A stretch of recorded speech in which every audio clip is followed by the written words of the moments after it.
Hello there, this is Yogi, and today we continue talking about some of the mindsets and practices if that are helpful if we want to help people in the long run.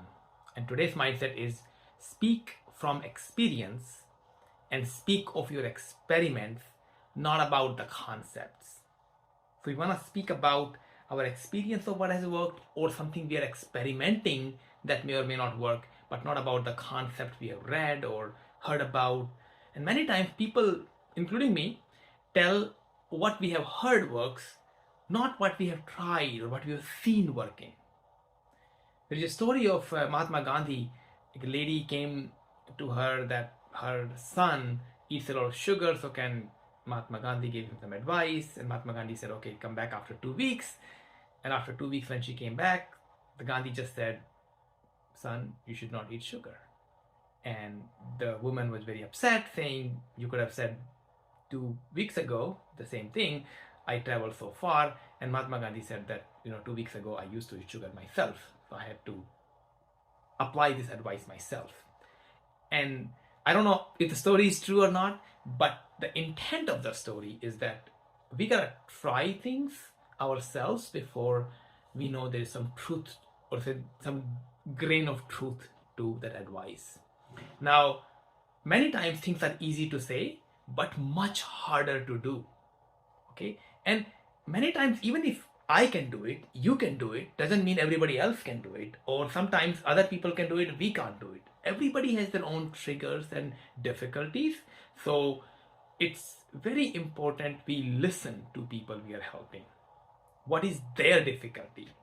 Okay, and one thing I experienced when I was teaching after my PhD, I was teaching in college. In Waterloo and Cornell, and I realized I was regurgitating what I had learned in books and from other people, and I didn't really have the hands-on experience to teach things. And that made me take a whole detour about industry and going to real world and learning and all that. And that doesn't mean we need to have experience in every single thing before we can help somebody. That's definitely not the case. In my coaching, I've seen that I tend to work with people in very broad areas. There are people I worked with, for example, a lawyer from Hong Kong. I have no idea, I don't have a lot of experience of what lawyers do, and definitely not Hong Kong law, but still there are some commonalities we can find and still help people.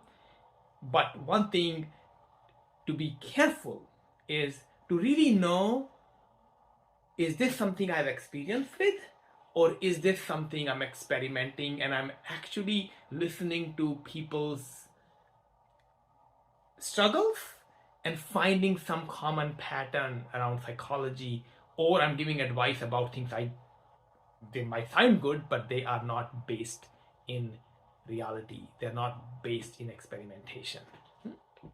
Now, for example, in my coaching, I still talk to people about how writing goals and having clarity about them is very helpful. And this is not something I have really deep experience in, but I'm experimenting. I'm trying these things, and some things work, some things don't work. But being open about that, being able to say I'm experimenting, not this is some commandment that works. Now, that brings us to this importance of vulnerability in when we're helping people. We want to help people not from a place of we know the answers and we are just delivering the answers, but more from we are in it together, we are experimenting, I might be slightly ahead of people in some areas and behind people in other areas, but when I'm helping somebody, maybe I'm a little bit ahead. I've tried a thing or two more than other people. I've failed a few more times than other people, and then I can help them from my experience and from the experiments I am doing. Also, it's not necessary that you have experience in the areas that you help people, because some of the help that we do is more of at a psychological, at a thought process level, not at a level of tactical. Tactical support is actually very little once people have clarity about thinking and what they really want. The tactical stuff is a lot easier. I think somebody said if somebody has a clear why, the how is not that important. I've also seen like many of the coaches, sports coaches, they are not necessarily the best players when they were playing, but they're still able to help players even in different sports to actually get good results.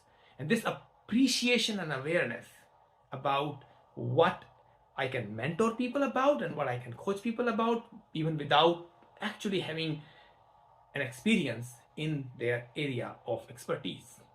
And this appreciation and awareness goes a long way. And once we have that, I think what's really important is to listen deeply to people. Listen deeply to where people are experiencing difficulty and help them accordingly.